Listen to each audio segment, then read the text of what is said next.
इस वीडियो में हम समझेंगे कि विंडो एसी की वायरिंग किस तरह की जाती है, विंडो एसी में कौन कौन से इलेक्ट्रिकल कंपोनेंट होते हैं, इलेक्ट्रिकल इक्विपमेंट होते हैं और इन इलेक्ट्रिकल कंपोनेंट की वायरिंग किस तरह की जाती है और ये किस तरह वर्क करते हैं। तो ये सब हम इस वीडियो में समझेंगे। तो विंडो एसी में इसका जो मेन कंपोनेंट होता है, इसका जो मेन पार्ट होता है वो कंप्रेसर होता है। तो इस सर्किट में जो कंप्रेसर हम इस्तेमाल करेंगे वो 1.5 टन का है और इस कंप्रेसर के 3 टर्मिनल होते हैं, एक कॉमन टर्मिनल, एक रनिंग टर्मिनल और एक स्टार्टिंग टर्मिनल। यानी कि कंप्रेसर के अंदर जो रनिंग और स्टार्टिंग वाइंडिंग होती है उन दोनों का एक कॉमन टर्मिनल होता है और इसी तरह स्टार्टिंग वाइंडिंग का एक टर्मिनल होता है और एक रनिंग वाइंडिंग का टर्मिनल होता है।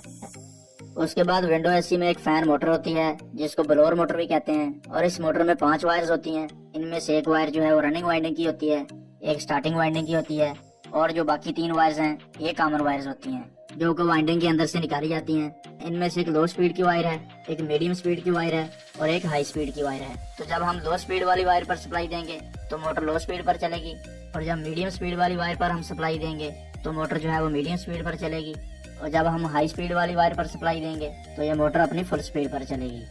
तो इस तरह मोटर में जो 5 वायर्स होती हैं इनमें कलर कोडिंग भी होती है। तो विंडो एसी में जो मुख्तलिफ मॉडल हैं उनमें मुख्तलिफ कलर कोडिंग हो सकती है। तो ये कलर कोडिंग जो है इसकी नेम प्लेट पर भी लिखी होती है, यानी कि मोटर के ऊपर जो मैनुअल होता है इसकी जो नेम प्लेट होती है ये कलर कोडिंग इसके ऊपर भी लिखी होती है कि कौन से कलर की वायर स्टार्टिंग की है, कौन से कलर की रनिंग की है और कौन से कलर की वायर लो, हाई और मीडियम स्पीड की है। तो ये सब इसके ऊपर मेंशन किया होता है।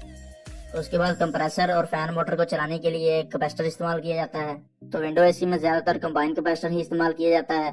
तो कंप्रेसर अगर हमारे पास 1.5 टन का है तो इसके लिए हम 50 माइक्रोफैरड का कैपेसिटर इस्तेमाल करते हैं। इस कैपेसिटर के 3 टर्मिनल होते हैं, एक कॉमन टर्मिनल होता है, इसके ऊपर सी लिखा होता है और एक एफ टर्मिनल होता है। इसको हम फैन मोटर की स्टार्टिंग वाइंडिंग के साथ कनेक्ट करते हैं और तीसरे टर्मिनल पर एच लिखा होता है।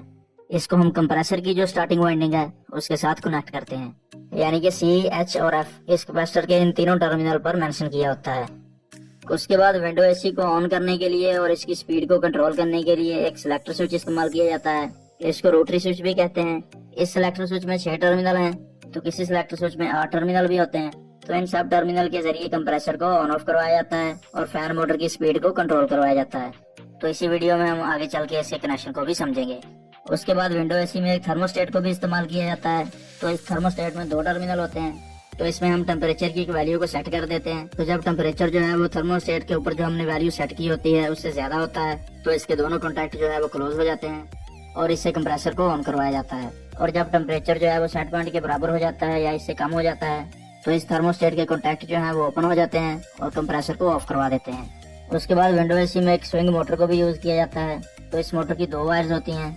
तो इसमें हमने एक वायर पर न्यूट्रल और एक पर फेस सप्लाई देनी होती है और इस स्विंग मोटर को ऑन ऑफ करने के लिए हम एक ऑन ऑफ स्विच भी इस्तेमाल करते हैं। उसके बाद ये हमारे पास 3 पिन प्लग है, इसको टॉप प्लग भी कहते हैं, जिसको हम अपनी मेन सप्लाई के साथ यानी कि 220 वोल्ट के साथ कनेक्ट करते हैं। तो इस तरह ये सारे कंपोनेंट जो हैं वो विंडो एसी में लगाए होते हैं, विंडो एसी में इस्तेमाल किए जाते हैं। उसके बाद हम देखते हैं कि इन सब को किस तरह आपस में कनेक्ट किया जाता है, यानी कि इनकी वायरिंग किस तरह की जाती है। तो सबसे पहले हम इस टॉप प्लग से एक न्यूट्रल वायर को लेंगे और इसको हम कैपेसिटर का जो कॉमन टर्मिनल है उसके साथ कनेक्ट कर देंगे। अब उसके बाद यहाँ से ही न्यूट्रल वायर को लेंगे और इसको फैन मोटर का जो रनिंग का टर्मिनल है उसके साथ कनेक्ट कर देंगे और इसी तरह यहाँ से ही एक और न्यूट्रल वायर को लेंगे और इसको कंप्रेसर का जो रनिंग का टर्मिनल है उसके साथ कनेक्ट कर देंगे। यानी कि न्यूट्रल वायर को हमने कैपेसिटर के कॉमन टर्मिनल के साथ और उसके बाद फैन मोटर और कंप्रेसर के रनिंग टर्मिनल के साथ कनेक्ट कर दिया है।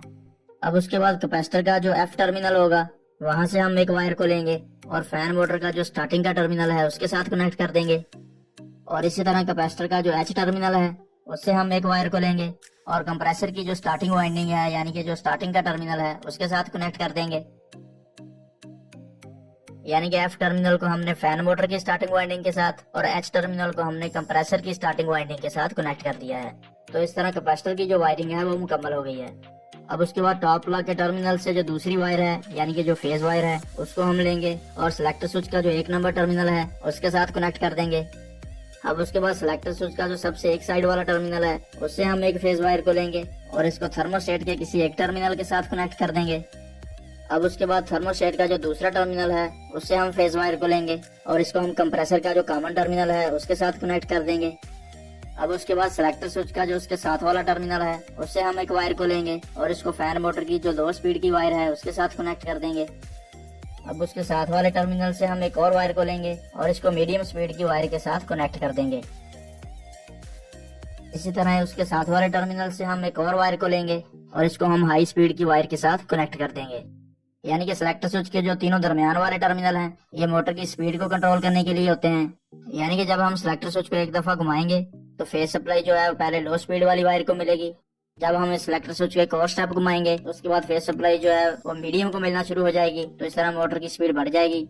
तो इस तरह जब हम इस सेलेक्टर स्विच को एक और स्टेप घुमाएंगे तो फेज सप्लाई जो है वो हाई स्पीड वाली वायर को मिलना शुरू हो जाएगी और बाकी दोनों से कट ऑफ हो जाएगी। तो इस तरह मोटर अपनी फुल स्पीड में चलना शुरू हो जाएगी। अब उसके बाद जो दूसरी साइड का आखिरी टर्मिनल है उससे हम एक वायर को लेंगे और इसको ऑन ऑफ स्विच के किसी एक टर्मिनल के साथ कनेक्ट कर देंगे। अब उसके बाद ऑन ऑफ स्विच का जो दूसरा टर्मिनल है उससे हम एक वायर को लेंगे और इसको स्विंग मोटर की किसी एक वायर के साथ कनेक्ट कर देंगे। और इस स्विंग मोटर की जो दूसरी वायर है उसको हमने न्यूट्रल वायर के साथ कनेक्ट करना होता है। यानी कि हम इसको किसी भी न्यूट्रल वायर के साथ कनेक्ट कर देंगे। इसको हम कैपेसिटर के जो कॉमन टर्मिनल है इसके साथ भी कनेक्ट कर सकते हैं। इसको हम कैपेसिटर का जो रनिंग का टर्मिनल है, यहाँ भी न्यूट्रल सप्लाई आ रही है, इसके साथ भी कनेक्ट कर सकते हैं। यानी कि किसी भी जगह से हम इसको न्यूट्रल सप्लाई दे सकते हैं। तो इसको हम न्यूट्रल सप्लाई के साथ कनेक्ट कर देंगे।